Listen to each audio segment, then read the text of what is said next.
Hello friends, मैं विकेश यादव आप सभी लोगों का हार्दिक स्वागत करते हैं। आज के वीडियो में मैं 4.5 का सॉल्यूशन दूंगा। इसके पहले वाले वीडियो में 4.5 के 4.5 के थ्योरी दे चुका हूं। अब देखिए इसका सॉल्यूशन दे रहा हूं, ध्यान से देखा जाए। 1 नंबर देखिए, सबसे पहले इसका इंडिकेट देखिए, ऊपर में दिया है कि प्रश्न 1 और 2 में प्रत्येक अभिहु का सहखंडज ज्ञात कीजिए, जो कि थ्योरी में हम इसका एग्जाम्पल सहित डिफिनीशन बता दिए हैं। एडजॉइंट का मतलब सहखंडज का। अब यहाँ पे देखिए आपको ये वो अभिहु दिया है। अभिहु नाम हम नहीं दिया है, हम नाम कुछ भी ले सकते हैं। ए लीजिए चाहे बी लीजिए, कुछ भी आप नाम ले सकते हैं। तो हम नाम को मान लेंगे, जब दिया रहेगा तो ठीक है, जब नहीं दिया रहेगा तो मान लेंगे ए बी, कुछ भी मान लेंगे। अभिहु दिया है, इसको ए के रूप में हम मान लेंगे। अब इसका आपको सहखंडज निकालना है, यानी एडजॉइंट निकालना है। एडजॉइंट के लिए हम बताए हैं कि प्रत्येक एलिमेंट के सहखंड यानी को फैक्टर निकाल के उसको उसके पंक्तियों को स्तंभों में, स्तंभों को पंक्तियों में सजाने के बाद जो अभिहु प्राप्त होगा वो होता है जो आपका सहखंडज होगा। तो सबसे पहले सारे एलिमेंटों का हम क्या निकालेंगे? को फैक्टर यानी सहखंड।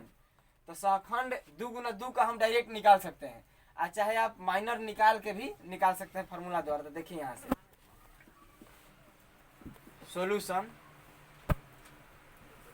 M11 यानी 1 का माइनर पहले क्या होगा? 4। उसके बाद M12 यानी 2 का माइनर 3। उसके बाद M21 यानी 3 का माइनर 2। उसके बाद M22 4 का माइनर क्या होगा? ए। ये माइनर हुआ। माइनर के हेल्प से हम निकालेंगे को फैक्टर यानी सहखंड। यहाँ पे निकाल दे रहे हैं। इसलिए A11 फार्मूला आप जानते हैं, -1 के power 1 + 1 into M11 equal to -1 के पावर 1 + 1 2। कौनो माइनस के पावर यदि सम संख्या हो तो क्या होगा? +1। तो +1 गुना M11 का वैल्यू क्या है? 4 से 1 में मल्टीप्लाई करेंगे तो 4। उसके बाद A12 का फार्मूला होगा -1 के पावर 1 + 2 इंटू M12। ये क्या होगा? 2 1 3 विषम संख्या, यानी -1 के विषम संख्या पावर होगा तो इसका वैल्यू -1 गुना M12 का वैल्यू 3 इक्वल टू -3। उसके बाद A21 -1 के power 2 + 1 into M21 equal to -1 गुना M21 के वैल्यू 2 यानी -2। लास्ट सहखंड A22 -1 के power 2 + 2 into M22 equal to क्या होगा? 1 गुना M22 का वैल्यू 1 इक्वल टू 1। ये आपका सहखंड हुआ। इसलिए शॉर्ट में बताए हैं एडजॉइंट ऑफ ए यानी इसका सहखंडज। क्या बताए हैं कि सहखंड जो आएगा उसके पंक्तियों को स्तंभों में, स्तंभों को पंक्तियों में सजा देंगे, वही हो जाएगा। यानी क्या होगा? इसका 1 का क्या है? 4 यानी 4 यहाँ। 2 वाला सहखंड -3 है तो यहाँ लिखेंगे -3। उसके बाद -2 यही आपका जो हुआ सहखंड होगा।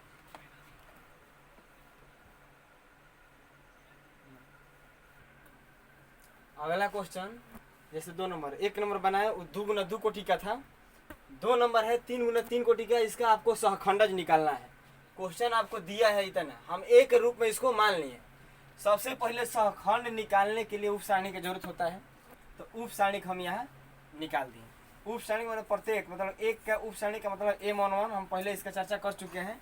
M11 का वैल्यू हम निकाल दें इस कैटेगरी से, ऐसे पूरा मतलब कि M33 तक। उसके बाद हम यहाँ अब सहखंड पे चलें। सहखंड मैंने सबका सभी एलिमेंटों का सहखंड हम बारी बारी से A11 यानी फार्मूला द्वारा -1 के power 1 + 1 into M11 equal to इसका वैल्यू 1 होगा। M11 का वैल्यू आप निकाले हैं 3। 1 गुना 3 इक्वल टू 3। इसी प्रकार से सारे हम सहखंड भी यहाँ तक निकाल लिए। देख लीजिए बारी बारी से देख लीजिए, सबका हम सहखंड जो फार्मूला के सहायता से और उप सारणी के सहायता से निकाल दिए हैं।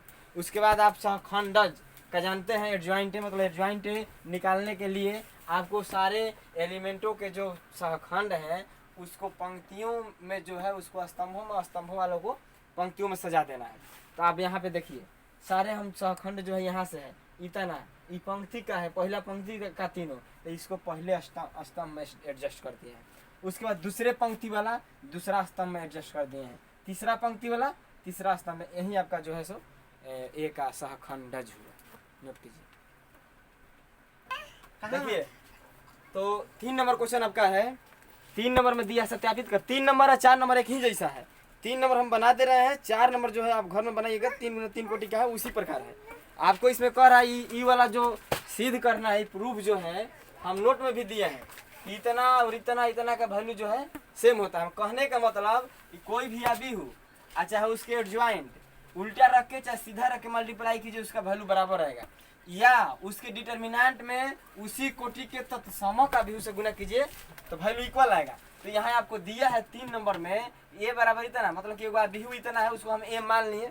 उसके बाद इसके सहायता से एडजॉइंट, अब कहिएगा कि डायरेक्ट है एडजॉइंट इतना कैसे सर लिख दिए, तो डायरेक्ट भी हम ट्रिक बताए नोट में लिखवाए थे कि 2 गुना 2 कोटि के लिए आप ट्रिक यूज कर सकते हैं। ई वाला मुख्य विकर्ण के एलिमेंट जो है अदला बदली कर देते हैं और पीछे वाला जो विकर्ण है उस विकर्ण के चिन्ह को केवल चेंजिंग कर देते हैं, परिवर्तन कर देते हैं, तो वहीं जो आता है वो एडजॉइंट हो जाता है। इसे वैसे भी निकालिएगा तो वैल्यू उतना ही आएगा।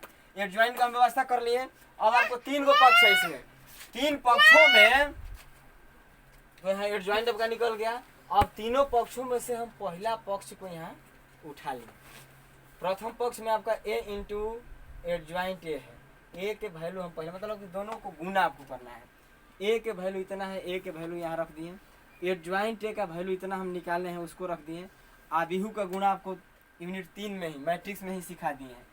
इसको उठाते हैं, पहला के पंक्ति सबसे पहले देखते हैं कि गुना होगा कि नहीं, तो पहला का स्तंभ और दूसरा का पंक्ति इक्वल होना चाहिए। तो 2 गो स्तंभ है और 2 गो पंक्ति है तो गुना तो संभव है। यदि गुना होगा, गुना करने के लिए इसके पहला पंक्ति को उठाते हैं, पहला स्तंभ में संगत एलिमेंट से करके जोड़ते हैं। तो इसी प्रकार से देखिए एक बार इसमें किए इतना आया 6 दूनी -12 3 12, उसी प्रकार इसमें करके इतना ला दिए, इसका वैल्यू जो आया 0 भी हो ना 0 0 आया। उसी प्रकार से इस पक्ष को उठा ले रहे हैं, एडजॉइंट ए इंटू ए, इसको उठाए एडजॉइंट ए का वैल्यू यहाँ दे दिए, ए का वैल्यू यहाँ दिए, इसको मल्टीप्लाई करेंगे इतना आएगा, इसका भी वैल्यू क्या आया 0 आया। उसके बाद determinant A into I, determinant ए आई में मल्टीप्लाई करके आपको करना है। तो डिटर्मिनेंट ए आबिहू ग्रुप में है, उसको आबिहू चिन्ह को जो है डिटर्मिनेंट में बदल देंगे और डिटर्मिनेंट का काम करने लगेगा। ए का वैल्यू जो है डिटर्मिनेंट का चिन्ह देंगे, डिटर्मिनेंट का काम करने लगेगा। उसके बाद आई उसी कोटि का यूज करना है, लेकिन यहाँ अभी तो जरूरत है नहीं उसका। इसको सॉल्व किए, इसका वैल्यू आया 0। 0 में कोनो आबिहू से गुना हो, तत्समक हो, चाहे कोई भी हो, वर्ग हो, चाहे तकार आबिहू हो, तो क्या होता है 0 होता है। तो इससे 0 आ गया। और 0 को आप एक लाइन 0 को आप 0 आबिहू द्वारा सूचित करते हैं, 0 भी लिख सकते हैं। चाहे यहाँ नहीं लिख के आप यहाँ पे जो इतना लिखे हैं इसको भी आप 0 लिख सकते हैं, इक्वेशन 1 दे सकते हैं। चाहे ये भी आया है, इसके बाद इसको 0 से सूचित करते हैं, 0 लिख के इसको समीकरण 2 दे सकते हैं। इसका 0 आया समीकरण 3, तो तीनों इक्वल आया ना। इसके बाद में लिख देंगे clearly A into adjoint A equal to adjoint A into A equal to determinant A into I. इसी तरह से 4 नंबर जो क्वेश्चन है, जैसे 2 गुना 2 कोटि का था वो 3 गुना 3 का है। जिस प्रकार से हम पिछले वाले में सहखंडज निकाले हैं उसी प्रकार निकालना है, और तब इसी मेथड से मल्टीप्लाई करके बनाना, वो भी जो है वो ऐसा ही प्रूफ होगा। तो उसको आप घर में कीजिएगा, 4 नंबर आप घर में कीजिएगा। इसको पहले उतार लीजिए। आगे देखिए 5 से आपको 11 तक, 5 से 11 तक में क्वेश्चन है, सबका व्युत्क्रम निकालना है। आप बिहू दिया है, सबका जो है व्युत्क्रम निकालना है। उसमें व्युत्क्रम जस्ट इसी का हम 3.4 में सिखाए थे, लेकिन वहाँ प्रारंभिक संक्रिया द्वारा सीखे थे। अब यहाँ एडजॉइंट के प्रयोग जो कि फार्मूला थ्योरी में हम दे चुके हैं, उसका प्रयोग करके यानी एगो फार्मूला हम लिखे हैं, सिद्ध भी कराए हैं। A inverse equal to adjoint A by determinant A इसका यूज करके आपको बनाना है। इस फार्मूला के यूज से बनेगा। इस फार्मूला में जरूरत किसका है? एडजॉइंट का और डिटर्मिनेंट का। तो जो भी अभिहु दिया है उसका हम एडजॉइंट और डिटर्मिनेंट का व्यवस्था सबसे पहले हम कर लेंगे। सबसे पहले इसका डिटर्मिनेंट निकाल रहे हैं, इसलिए डिटर्मिनेंट ऑफ ए हो जाएगा आपको 2 माइनस 2 4 3 3 दूनी 6 4 दूनी -8 सूत्र वाला माइनस यानी +8 होगा 8 6 कितना होगा 14। यानी इसका वैल्यू जो हुआ डिटर्मिनेंट का 14 हुआ। तो 14 हुआ तो हम बताए थे शर्त कि यहाँ पर जांच भी लेंगे। यदि मान के चलिए जांचने को तो कह नहीं रहा है, एग्जाम में आपको जांचने को नहीं आता है। यदि आ भी गया तब आपको देखना है। यदि डिटर्मिनेंट का वैल्यू 0 आ गया तो सोचिए कि उसका व्युत्क्रम नहीं निकलेगा। आप 14 आया तो 0 के बराबर नहीं ना है, तो व्युत्क्रम संभव भी है। और उसके बाद इसका जरूरत भी है, उसमें दोनों काम हो गया। तो लिखेंगे नॉट इक्वल टू 0, इसलिए ए इनवर्स संभव है। इसके बाद देखिए आपको डिटर्मिनेंट का जरूरत है, उसको निकाल दिए। एडजॉइंट का जरूरत है तो डायरेक्ट फार्मूला बताया है 2 गुना 2 कोटि का, डायरेक्ट ट्रिक बताया है। इसलिए एडजॉइंट ए इक्वल टू क्या बताया है 2 गुना 2 कोटि के लिए अग्रग विकर्ण मुख्य विकर्ण को अदला बदली कर देंगे 3 2 और इसके चिन्ह चेंज कर देंगे। माइनस में है तो प्लस में होगा, ये प्लस में है तो माइनस में। एडजॉइंट भी आपका निकल गया। इसलिए ए इनवर्स फार्मूला आपका है adjoint A by determinant A equal to 1/14। बाटा में लिखिए चाहे 1/14 गुना में लिखिए, बात बराबर है। एडजॉइंट ए का वैल्यू कितना है 3 2 -4 2। आप आंसर यहाँ पे भी दे सकते हैं, नहीं तो आप आगे बढ़िएगा तो 14 से सब में भाग दे दीजिए। जो कटेगा कटेगा ना तो सही लिख दीजिएगा 3/14 2/14 यानी क्या हो जाएगा 1/7। ये क्या हो जाएगा 7/2 -7/2 ये हो जाएगा 7। यहाँ पे भी आप आंसर दे सकते हैं। इसी प्रकार से आप क्वेश्चन नंबर 11 तक आप बना सकते हैं। कोई 2 गुना 2 का है, 3 गुना 3 का है, बस यही वाला रूल यूज होगा। यदि मतलब कि नहीं बनेगा तो अगले वीडियो में आप कमेंट कीजिएगा, हम बना के डाल देंगे। लेकिन सब सिंपल है, बन जाना चाहिए। तो देखिए अगला क्वेश्चन जो है 12 नंबर में आपको 2 अभिहु मैट्रिक्स दिए हैं ए और बी, 2 को दिया है। कह रहा है कि सिद्ध कीजिए कि ए बी को whole inverse equal to B inverse into A inverse. ये वो थ्योरम भी है कि कोई भी 2 अभिहु के गुना करके उसका इनवर्स निकालिए, चाहे दोनों की इनवर्स निकाल के उल्टा मल्टीप्लाई कीजिए, आगे वाले को पीछे पीछे वाले को आगे रख के, तो उसका वैल्यू जो है सेम आता है। साथ ही साथ ये नहीं होता है ए बी के whole inverse not equal to A inverse B inverse, सीधा नहीं उल्टा के बराबर होता है। इसके बाद देखिए तो यही आपको सिद्ध करना है। सिद्ध करने में जिसका जिसका जरूरत है हम पहले निकाल रहे हैं।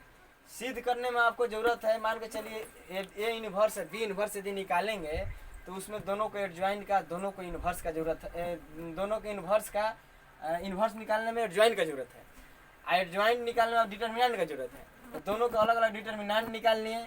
यहीं से बुझा भी गया कि इसका इनवर्स निकलेगा कि नहीं निकलेगा। उसके बाद में उसका एडजॉइंट निकालें, एडजॉइंट के बाद उसका अलग अलग दोनों का इनवर्स निकाल लीजिए, यहाँ पे देख लीजिए। इसके बाद में आपको ए बी के होल इनवर्स के लिए दोनों के गुणनफल चाहिए। ए और बी दोनों अभिहु का गुणनफल हम यहाँ निकालें, यहाँ पे गुना करके इतना कर दें जो कि हम पहले सिखाए हैं। उसके बाद देखिए तब इसका डिटर्मिनेंट निकालें कि इसका इनवर्स संभव है कि नहीं। इसका भी संभव है, -2 आया नॉट इक्वल टू 0, इसलिए ए बी के होल इनवर्स संभव है। उसके बाद में इसका एडजॉइंट डायरेक्ट निकाल लिया, यहाँ से अदला बदली इसका चिन्ह चेंज करके निकाल लिया। उसके बाद में इनवर्स वाले फार्मूला से ए बी के होल इनवर्स भी मैं यहाँ निकाल दिया। उसके बाद में आप देखिए अब आपको जरूरत है कि ए बी को होल इनवर्स के इक्वल में आपको दिखाना होगा बी इनवर्स ए इनवर्स का गुणनफल। इतना पहले उतारिए, इसके बाद में यहाँ से कर रहा हूँ, इतना उतार लीजिए।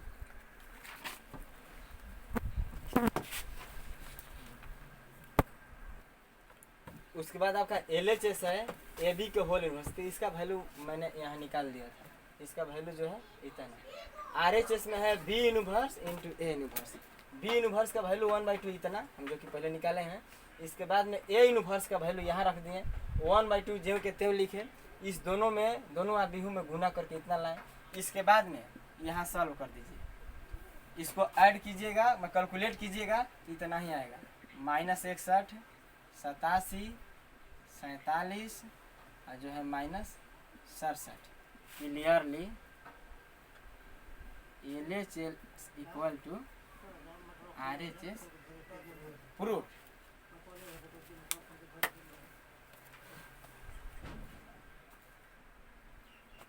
तो अगला 13 नंबर क्वेश्चन देखिए। 13 के बेस पर 13 के आधार पर आप क्वेश्चन नंबर 14, 15 और 16 आप 16 तक बना सकते हैं। 16 तक आप 13 के आधार पर बनाइएगा।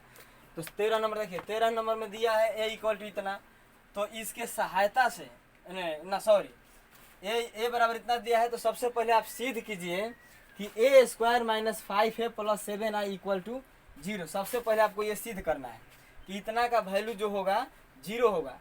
इतना में सबसे पहले जिसका जिसका हमें ज़रूरत है उसको पहले निकाल लेते हैं। इसमें सिद्ध करने में ज़रूरत है ए स्क्वायर का, 5a का, 7a का, तो मैंने ये तो जो है साथ ही साथ कैलकुलेटिंग में भी मैंने इसका काम कर लेंगे, लेकिन गुना वाला काम जो है ए स्क्वायर उसको हम पहले निकाल रहे हैं। ए का वैल्यू इतना है तो ए स्क्वायर का मतलब कि ए इंटू ए, यहाँ पे आप A square equal to A into A डाल दीजिएगा।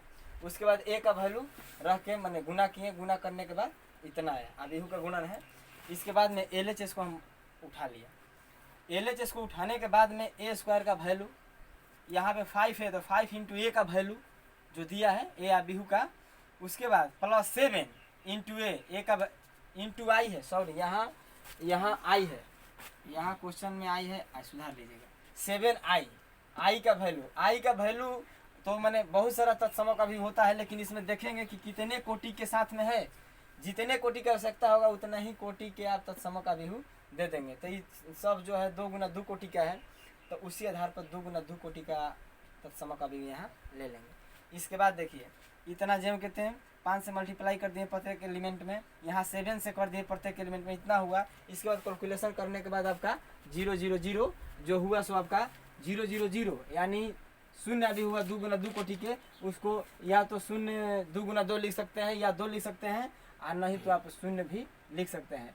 इक्वल टू RH यही आपको सिद्ध करना था, तो RH से सिद्ध हुआ। इसके बाद में एक क्वेश्चन इसमें ऐड कर दिया है कि इसके सहायता से इतना इक्वल, इस इक्वेशन के सहायता से आप ए इनवर्स निकालिए। तो इतना के सहायता से अब कैसे निकालेंगे, पहले तो ए इनवर्स निकालना हम सीख लिए हैं, एगो ऑपरेशन से एगो फार्मूला से, लेकिन अब इक्वेशन के सहायता से कैसे निकलेगा यहाँ देखिए। तो इक्वेशन आपको ये दिया है, इससे आपको ए इनवर्स निकालना है। तो सबसे पहले दोनों तरफ ए इनवर्स से मल्टीप्लाई करने पर ए इनवर्स हम दोनों तरफ गुना कर दें। इधर 0 इंटू ए इनवर्स, इधर भी गुना होने का मतलब कि प्रत्येक टर्म में गुना होगा।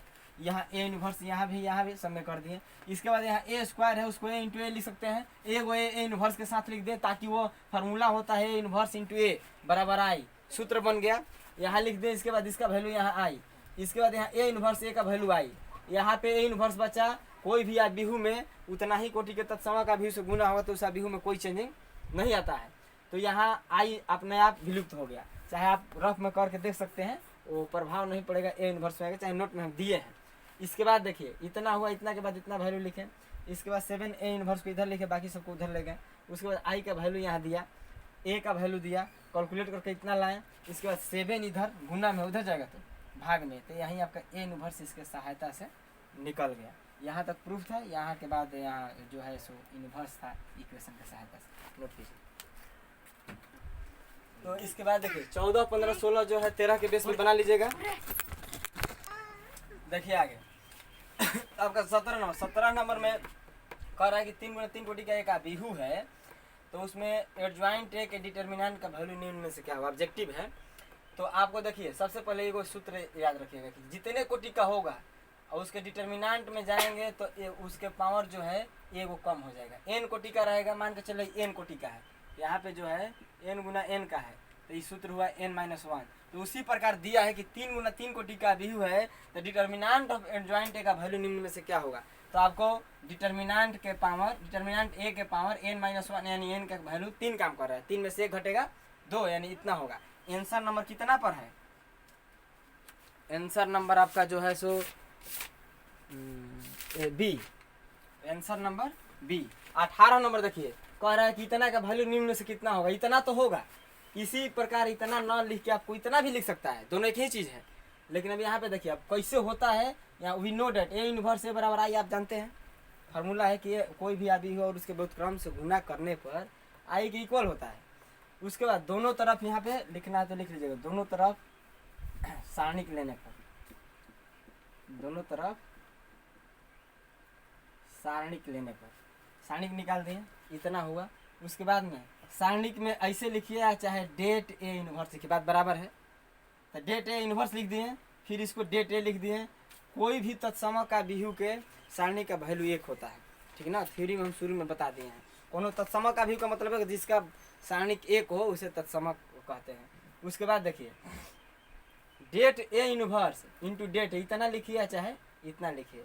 उसके बाद में आप दोनों में से जिसका वैल्यू का जरूरत है उसको इधर छोड़ दीजिए बाएं साइड, और जिसका नहीं है उसको दाहिने साइड लेके चले जाइए। दोनों गुना में है, वो उधर जाएगा तो भाग लगेगा, तो इतना मतलब इसका वैल्यू इतना होगा। आपको ऐसे बुक में इतना ही दिया है, ऐसे इस रूप में दिया है, आपको कहीं इस रूप में दे देगा तो बात वही है। अब यहाँ डेट ए लिखा है तो मोड ए भी आप उसको लिख सकते हैं। तो आंसर नंबर कहाँ पर है? ये आंसर नंबर ये है आपको 1/डेट बी, ये भी जो है बी है।